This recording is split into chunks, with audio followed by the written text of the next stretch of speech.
Tu sais ce qui est drôle, c'est que les personnes agissent de manière horrible avec d'autres personnes. Elles t'épuisent, elles t'humilient, elles te calomnient. Elles sont constamment en train de chercher le conflit.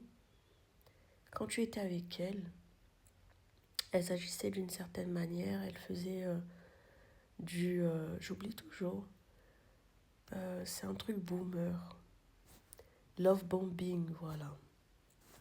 Elles ont appliqué la technique du love bombing. Des fois, ça a été la comparaison.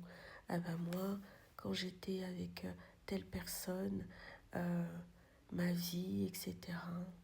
Et on t'a challengé dans une relation où on te prenait de l'énergie, on te prenait de la force et on ne te donnait rien.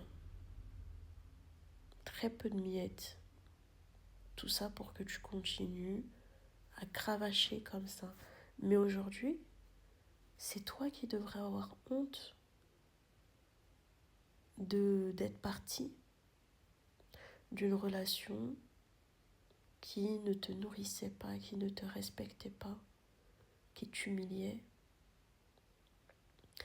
Et même dans le cadre amical, familial, il y a des personnes avec qui peut-être tu as vécu, qui souriaient devant toi et t'insultaient dans ton dos.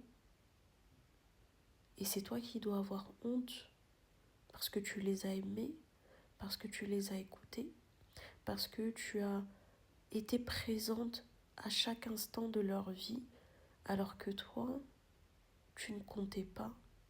On ne cherchait pas à savoir si tu allais bien.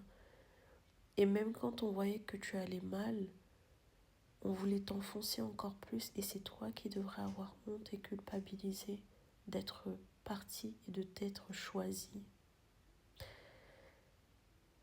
Aujourd'hui, on a une guerre spirituelle avec des personnes qui portent des masques. Et si on ne se rend pas compte dans quel monde on est, on peut vite flancher et se retrouver complètement à l'extérieur de nous, de qui on est, de qui on doit être véritablement. Que ces expériences nous apportent des leçons, qu'elles ne soient pas une source de culpabilité ou de honte, parce que ce n'est absolument pas à nous d'avoir honte, d'avoir aimé sincèrement des personnes.